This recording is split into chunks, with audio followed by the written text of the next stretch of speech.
Eric, the skies are beautiful out here tonight at Kauffman Stadium. A complete 180 from yesterday's monsoon-like conditions. Mother Nature cooperating somewhat today. Missouri Southern hosting Pitt State. Kickoff is at 7. This is the 47th all-time meeting between the two schools. Missouri Southern has only won 9 of those games, but as last season's wild finish told us, anything can happen when these two teams meet.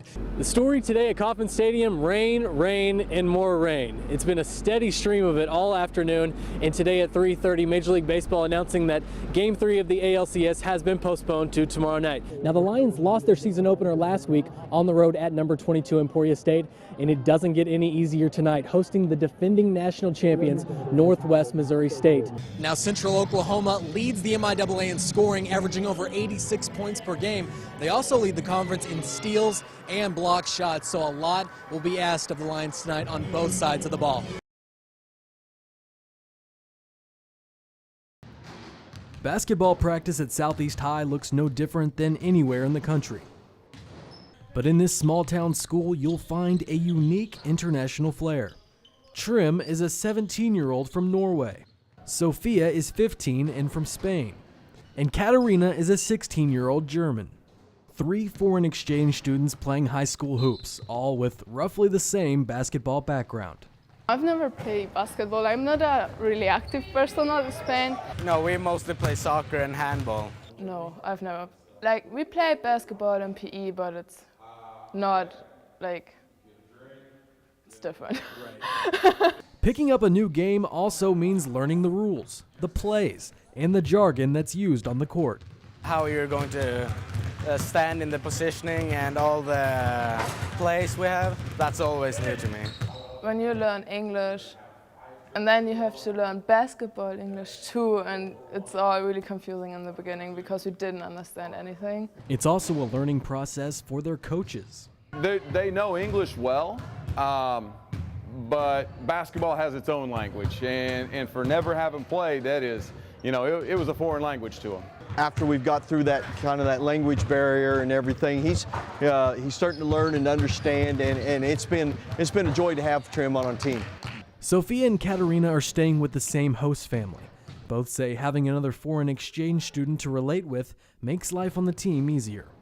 It's really good because when you have any problem or you need to talk to her, she understands you. Like, I don't feel alone, like I'm not the only person that doesn't know anything about basketball, so we're like together and we learn together. You know, one thing we preach here is family, and so we just kind of have a family atmosphere, and they're just like a couple more sisters to these girls.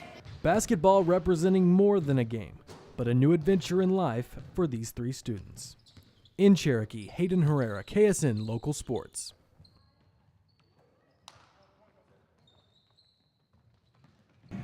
November 29th, 2014, Mankato, Minnesota. Down by 2 in the 4th quarter of the Division II playoffs, Pitt State runs their 2-point conversion for Robert McField, a tight end who hasn't been thrown a pass all season. While Robert was playing the game he loves, his body was slowly breaking down.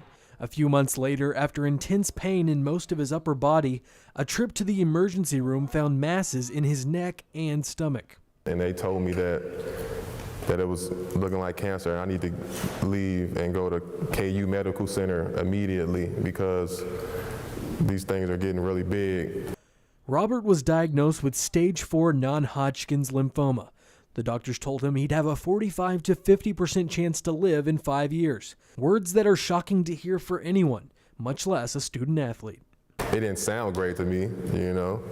My whole world turned around. I cried. By his side, his girlfriend Kaylee quit her job as a registered nurse to tend to Robert's needs, all while raising their 2-year-old daughter, Cassidy.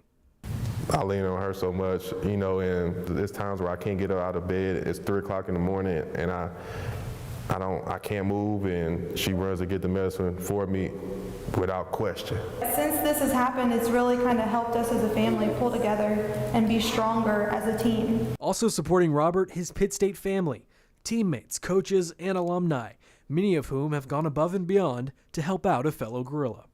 They call, and we've got letters from alumni. We've got phone calls. He's received phone calls from past Pitt State football players. When I came in for my recruiting visit, they said, once you're a gorilla, you're always a gorilla. They really meant it. Robert has gone through numerous surgeries and rounds of chemotherapy. The battle against cancer continues, but Big Rob is not backing down from this fight.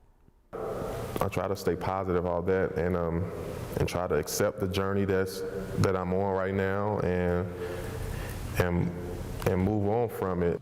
In Pittsburgh, Hayden Herrera, KSN Local Sports.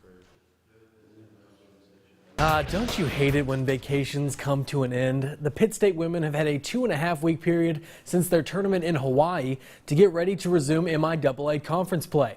The Gorillas taking on a Lindenwood team that already upset number 8 Washburn. Head coach Lane Lord said it at halftime. Maybe the team was still in Hawaii because the shots were just not dropping. Pitt shooting 24% in the first half, Lindenwood up 4 at the break.